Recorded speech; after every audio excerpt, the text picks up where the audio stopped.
మారు మనసు పొందకముందు, బాప్తిస్మం పొందకముందు పాపాన్ని గూర్చి మనం హెచ్చరిక చేస్తే అది వాళ్ళకి అవసరం. కానీ మారు మనసు పొంది పాపక్షమాపణ నిమిత్తం బాప్తిస్మం పొంది పరిశుద్ధాత్మను పొంది దేవుని వెంబడిస్తున్న మనకు పాపాన్ని గూర్చిన బోధ ఎందుకన్నా, హెచ్చరిక ఎందుకన్నా అని మీకు అనిపిస్తుంది. అవసరం. 7 పండగలు చెప్తారా మీరు? ఇశ్రాయేలుకు నియమించిన పండగలు 7. ఏమేం పండగలో చెప్తారా? లేవియ కాండం 23వ అధ్యాయంలో ఆ పండగలు ఉంటాయి. అవి ఏమి ఇప్పుడు చదవద్దు, నేను చెబుతా. మొట్టమొదటిది ఏం పండగ? పస్కా పండగ. రెండవది పులియన్ రొట్టెల పండగ. పర్లా చెబుతున్నారు బాగానే. పస్కా పండగ, పులియన్ రొట్టెల పండగ, ప్రథమ ఫలముల పండుగ, కోతకాలముల పండగ లేదా ప్రథమ ఫలముల పండుగ 3.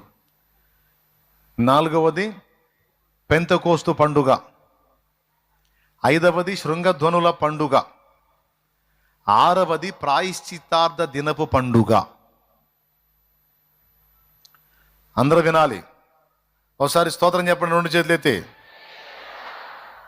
7వది పర్ణశాలల పండుగ. ఈ 7 పండుగల్లో మనం రక్షణ పొందిన దగ్గర నుంచి దేవుని పర్ణశాలలోకి మనం చేర్చబడే వరకు మనం ఎదుర్కొనే 7 విధములైన అనుభవాలు ఈ 7 పండుగల్లో దేవుడు మార్మికంగా పొందుపరిచాడు. కొంచెం పరిశీలనగా చూస్తే మనకు అర్థమైద్ది. బాగా వినండి. మొట్టమొదటి పండుగ పస్కా పండుగ.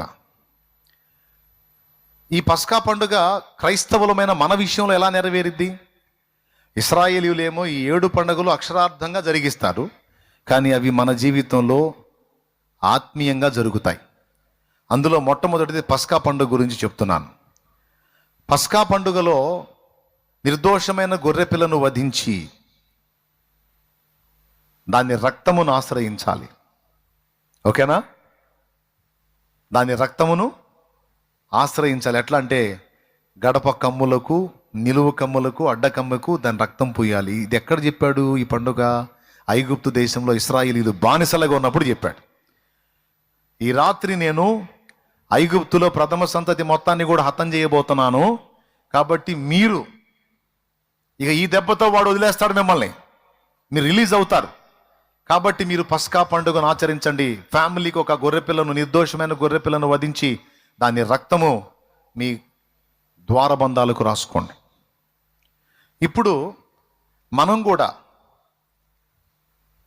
సంహారకు నుండి తప్పించుకోవడానికి మనం కూడా ఆశ్రయించింది యేసు రక్తాన్ని. ఆనాడు వాళ్ళు రక్షణ కొరకు ఆశ్రయించింది గొర్రెపిల్ల రక్తాన్ని.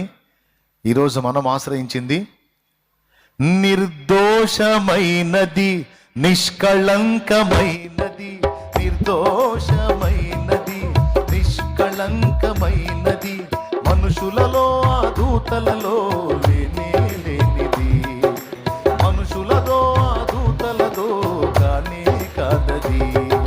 యేసు రక్తము పరిశుద్ధ రక్తము, యేసు రక్తము అది దైవ రక్తము, యేసు రక్తము పరిశుద్ధ రక్తము, యేసు రక్తము అది దైవ రక్తము, యేసు రక్తము అది దైవ రక్తము, యేసు రక్తము అది దైవ రక్తము, నిర్దోషమైనది.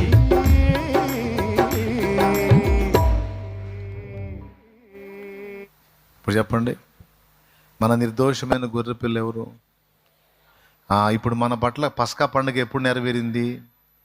ఎప్పుడు మనం యేసు రక్తం దగ్గరకు వచ్చామో అప్పుడు మన లైఫ్లో పస్కా పండుగ జరిగింది. యేసు రక్తాన్ని ఆశ్రయించుటయే పస్కా నెరవేర్చుట, ఆచరించుట క్రీస్తునందున్న మనకి. ఓకేనా? వాళ్ళైతే ఇప్పటికీ పస్కా చేయాలంటే గొర్రెలనే కోసుకోవాలి వాళ్ళు, ఎందుకంటే వాళ్ళకి ఇంకా రక్షకుడు రాలా. వచ్చాడు, వాళ్ళు ఆయన్ని పట్టుకుని సిలువేశారు. రేపు అంత్యబద్ధ క్రీస్తు వస్తాడు, వాడు నిజమని నమ్ముతారు. వాడు కోటింగ్ ఇవ్వటం మొదలు పెట్టినాక అప్పుడు ఉరు మన పితరులు సిలువ వేసినోడు నజరేయుడైన యేసే క్రీస్తురా బాబు అని అప్పుడే ఆడవటం మొదలు పెడతారు. ఈ బుద్ధి ఇప్పుడే రాదు ఇశ్రాయేలీయులకి, క్లైమాక్స్లో వచ్చింది అది. దేవునికి స్తోత్రం. ఇప్పటికైతే ఇంకా వాళ్ళు గొర్రె పిల్లల్ని కోసుకుంటున్నారు. మనకైతే క్రీస్తు అనబడిన మన పస్కా పశువు వధింపబడ్డాడు. యేసయ్య ముందే చెప్పాడు, మొదటివారు కడపటివారు. వాస్తవంగా వాళ్ళు ముందోళ్ళు, మనం వెనకోళ్ళం. కానీ ఇప్పుడు తిరగబడింది. వాళ్ళు వెనకబడ్డారు, మనం ముందు. పెండ్లి విందుకు మరి ఏర్పరచబడిన వారిని పిలిచాడు. ఒకడన్నాడు, నేను ఎడ్లు కొన్నాను, బాగా వ్యవసాయం చేస్తే లేదో ఫైల్ వేయాలి అన్నాడు. అరే పెళ్లి విందుకు రారా అని పిలిస్తే రాజు. ఇంకొకడు అన్నాడు, మ్యారేజ్ చేసుకున్నాను సార్, నేను భార్య సార్, సంతోషించాలి, ఆమెతో కాసేపు గడపాలి కాబట్టి రాలేను అన్నాడు. అట్లాగా సాకులు చెప్పారు. అప్పుడేం చెప్పాడు తెలుసా? పిలవబడిన వారు రాలేదు గనుక, నిర్లక్ష్యం చేశారు గనుక, ఇక భిక్షగాళ్ళని, దిక్కులేని వారిని, అభాగ్యుల్ని, అవిటి వారిని, వీధి మొగల్లో ఉండే వాళ్ళని, ఆ మూలలో ఉండి భిక్షాటం మొత్తాన్ని తీసుకొని రండి, ఈ హాల్ నింపేసేయండి అన్నాడు. పిలవబడిన వారు అనేకులు, ఏర్పరచబడిన వారు కొందరే. నేను మొదట వాళ్ళకి అవకాశం ఇచ్చాను, నిర్లక్ష్యం చేశారు. కాబట్టి వాళ్ళ తొట్టుపాటే మన రక్షణకు కారణమైంది. వాళ్ళు నిర్లక్ష్యం చేసినందున మనకు అవకాశం లభించింది. ఇప్పుడు మొదటి స్థానం ఎవరికి వచ్చిందో తెలుసా? యూదులకు కాదు, అన్యులకు వచ్చింది. రేపు ఎత్తబడేది ఎవరో కూడా తెలుసా? ముందు ఇశ్రాయేలు కాదు, మనమే. ఇశ్రాయేల్లో కూడా రక్షణ పొందిన వాళ్ళు ఎత్తబడతారు, అంతే. టోటల్ ఇశ్రాయేలు మాత్రం యేసుక్రీస్తు రెండవ రాకడలో టోటల్ ఇశ్రాయేలు ఎత్తబడదు, సంఘం ఎత్తబడుతుంది. మరి టోటల్ ఇశ్రాయేల్ ఎప్పుడు చేర్చబడుతుంది సంఘములో కంటే? అర్మగిద్దోన్ యుద్ధానికి వస్తాడు చూసావా, సెకండ్ రౌండ్. ఏది? మనల్ని తీసుకెళ్ళిన తర్వాత 3.5 ఏళ్ళు మనకు అక్కడ న్యాయపీఠపు తీర్పు, గొర్రెపిల్ల పెళ్లి విందు అన్నీ జరుగుతాయి. ఆ తర్వాత అప్పటిదాకా ఇశ్రాయేలు క్రీస్తుని వ్యతిరేకించారుగా, నజరేయుడు యేసుని, అంత్య అబద్ధ క్రీస్తుని ఒప్పుకున్నారు కదా, వాడు వీళ్ళని అనటం మొదలు పెడతాడు. వాడి దెబ్బకు తట్టుకోలేక అప్పుడు అర్థం చేసుకుని, అరే నజరేయుడైన యేసే నిజమైన క్రీస్తు అని, తమ ఏక కుమారుని విషయమే ఒకడు ప్రలాపించినట్టు వారు నన్ను గూర్చి ప్రలాపిస్తారని ప్రవక్త గ్రంథంలో ప్రభు మాట్లాడాడు. అప్పుడు మొరపెడతారు, అయ్యా నజరేయుడు యేసు అని పిలుస్తారు. అప్పుడు వాళ్ళని రక్షించడానికి ఒలీవల కొండ మీదకి వస్తాడు. అప్పుడు ఇశ్రాయేలు విమోచింపబడి సంఘంలో చేర్చబడింది. అంటే ఇప్పుడు ముందు ఎత్తబడేది ఎవరు? సంఘం, మనమే, అన్యులు. మొదటి స్థానం దక్కింది ఎవరికి? మనకే. కాబట్టి ఇశ్రాయేలుకైతే ఎప్పటికీ గొర్రె పిల్లలే, మనకైతే ప్రభు అయిన యేసు రక్తం. దేవునికి స్తోత్రం. చూడండి, యేసు రక్తాన్ని ముందు ఇశ్రాయేలు ఆశ్రయించారా, మనం ఆశ్రయించామా? మనకు సువార్త చెప్పింది మళ్ళీ ఇశ్రాయేలీలే. కానీ ఇశ్రాయేలు వాళ్ళే మనకు సువార్త చెప్పారు. శిష్యులందరూ మరి అక్కడ వాళ్ళేగా. కానీ టోటల్ ఇశ్రాయేల్కి అయితే విమోచన దొరకలేదు. చూడండి, లేఖనం నిరర్ధకం కాదు. ఇక్కడ మన చేబ్రోల్ దగ్గర యూదులు ఉన్నారు. వాళ్ళు మనష్షే గోత్రమో ఎఫ్రాయిం గోత్రమో చెప్పారు. వాళ్ళు ఆ గోత్రానికి చెందిన వాళ్ళు ఉన్నారు ఇక్కడ చేబ్రోల్ దగ్గర. వాళ్ళకి చర్చి కాదు, సినగోగు ఉంటుంది, యూదుల సమాజ మందిరం ఉంటుంది, అది ఉంటుంది వాళ్ళకి. రబ్బీ ఉంటాడు, ఈ మధ్యకాలంలో నిద్రించాడు ఆయన. ఆయనతో 2 times నేను కలిసి మాట్లాడటం జరిగింది దేవుని కృపలో. ఆయనకు కూడా నేను క్రీస్తు సువార్త పరిచయం చేశాను. ఆశ్చర్యం చెప్పనా, బైబిల్లో ప్రకటిస్తున్న క్రీస్తుని వినటానికి వాళ్ళకి ఇంట్రెస్ట్ లేదు. కానీ నేను హైందవ సాహిత్యంలో కూడా క్రీస్తుని కూర్చున్న పోలికలు ఉన్నాయంటే అవి వినటానికి ఇంట్రెస్ట్ చూపారు. అప్పుడు అనిపించింది ఒరిజినల్గా వీళ్ళు ఇశ్రాయేలీయులే అని.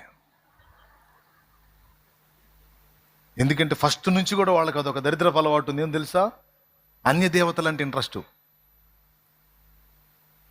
అన్యులు అంటే ఇంట్రెస్ట్, అన్య దేవతలు, అన్యులు ఆరాధించేవంటే ఇంట్రెస్ట్ వాళ్ళకి. అందుకని బైబిల్ గ్రంథంలో చూపిస్తే యాక్సెప్ట్ చేయలేదు, కానీ హైందవ సాహిత్యం నుంచి చూపిస్తే అడిగి విన్నాడు ఆయన. అది చేబ్రోల్లో ఉన్న అది చూడండి, అది సమాజ మందిరం, వాళ్ళు ఏర్పాటు చేసుకున్న సమాజ మందిరం. అక్కడ ఉన్నారు యూదులు. ప్రస్తుతానికైతే వాళ్ళకి ఇంకా యేసుక్రీస్తు రాలా. ఏది నిజమైన క్రీస్తు? ఇప్పటిదాకా వచ్చిన నజరేయుడు క్రీస్తు కూడా అబద్ధమే వాళ్ళ దృష్టిలో. కానీ నిజంగా అబద్ధికుడు వస్తాడు చూడు, వాడిని నమ్ముతారు. ఏం చేద్దాం? కాబట్టి ఇప్పుడు మనకి వాళ్ళకి చెప్పిన పండగలు ఏడింట్లో మన 7 పండుగలు మనకి ఎలా నెరవేరుతాయో చూపిస్తాను. ఒకటి పస్కా పండుగ, అది క్రీస్తు రక్తమును మనం ఆశ్రయించినప్పుడు జరిగింది. రెండవది పులియని రొట్టెల పండుగ. పస్కా పండుగ అంటే క్రీస్తు రక్తాన్ని ఆశ్రయించి ఎప్పుడైతే ప్రభు దగ్గరికి వస్తామో, ప్రభు ఫస్ట్ చెప్పేది ఏంటో తెలుసా? పాపక్షమాపణ నిమిత్తం మారు మనసు పొంది బాప్తిస్మం పొందు. మారు మనసు అంటే ఏంటో తెలుసా? ఆ పాతదైన పులిపిండి తీసేయి, క్రొత్త ముద్ద కావాలి. కాగా ఎవడైనానో క్రీస్తునందు ఎడలవాడు నూతన సృష్టి, పాతవి గతించెనో, ఇదిగో క్రొత్తవాయను. దేవునికి స్తోత్రం. కాబట్టి రెండవ పండుగ ఏంటి? పులియని రొట్టెల పండుగ. ఒకప్పుడు పులిపిండితో ఉన్న మనల్ని ఆయన రక్తం చేత కడిగి పరిశుద్ధపరిచి మనలో ఉన్న ఆ పులుపును తీసేసి మనల్ని పులియని రొట్టెగా, నూతన సృష్టిగా మారుస్తాడు. అర్థమైందా? పాటలు ఉన్నాయి కదండి. పూర్ణ మనసుతో పరిపూర్ణాత్మతో పూర్ణ బలముతో ఆరాధించెదం. పూర్ణ మనసుతో పరిపూర్ణాత్మతో పూర్ణ బలముతో నూతన సృష్టిగా నన్ను మార్చినందున నీకేనా. నూతన సృష్టిగా నన్ను మార్చినందున నీకేనా స్తోత్రార్పణలు. నా యేసయ్యా నీ దివ్య ప్రేమలో నా జీవితం పరిమళించెనే, నా జీవితం పరిమళించెనే. ఎప్పుడవుతాం నూతన సృష్టి? ఎప్పుడైతే క్రీస్తు రక్తాన్ని ఆశ్రయించి మారు మనసు పొంది బాప్తిస్మం ద్వారా ఆయన రక్తములో పాపాలు కడుక్కుంటామో, అప్పుడు మనలో రెండవ పండగ నెరవేరిద్ది. మనం పులియని రొట్టెగా మారిపోతాం. ఓకే, నూతన సృష్టిగా మారిపోతాం. ఎప్పుడైతే క్రీస్తు రక్తాన్ని ఆశ్రయించి మారు మనసు పొంది బాప్తిస్మం పొంది ఆ పులుపు మనలో నుండి తొలగిపోయి పరిశుద్ధపరచబడతామో, అప్పుడు దేవునికి మనం ప్రథమ ఫలముగా అప్పగించబడతాం. ఎందుకంటే ప్రథమ ఫలముగా క్రీస్తు మనకున్నాడు కదా, ఆయన రక్తం కిందికి వచ్చాం కదా.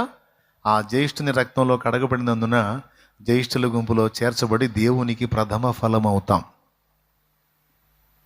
ఏమండి, టైంపాస్ కోసం చెప్పట్లా, ఒక విషయం ఉంది, అందుకు చెప్తున్నా, దయచేసి జాగ్రత్తగా వినండి. స్తోత్రం చెప్పండి అందరూ. ఒకసారి పక్కన వాళ్ళ ముఖాలు చూడండి, పలకరించండి, చేతులు కలపండి. మీరు ఇంకనూ సజీవులై ఉన్నారా? మృతులలోకి దిగిపోయారా? అందరూ బాగానే ఉన్నారుగా? రైట్. ప్రథమ ఫలం ఎప్పుడవుతాం? ముందు 2 పండగలు నెరవేరినప్పుడు. పాపములు క్రీస్తు రక్తంలో కడుక్కోవటం, ఆ తర్వాత దేవునికి ప్రథమ ఫలంగా. ఈ 3 పండగలు జరిగిన తర్వాత ఎప్పుడైతే క్రీస్తు రక్తాన్ని ఆశ్రయిస్తామో, మారు మనసు పొంది బాప్తిస్మం పొంది దేవునికి ప్రథమ ఫలముగా అప్పగించబడతామో, అప్పుడు దేవుడు పెంతెకోస్తు పండుగను మన జీవితంలో నెరవేరుస్తాడు. అదే పరిశుద్ధాత్మతో నింపబడుట. అర్థమైందా? పెంతెకోస్తు పండుగ నాడు ఏం జరిగింది? పరిశుద్ధాత్మ అభిషేకం పరిశుద్ధుల మీదకి వచ్చింది. ఎప్పుడైతే ముందు 3 పండుగలు మనలో నెరవేరుతాయో, ఆ తర్వాత 4వ పండుగ నెరవేరింది.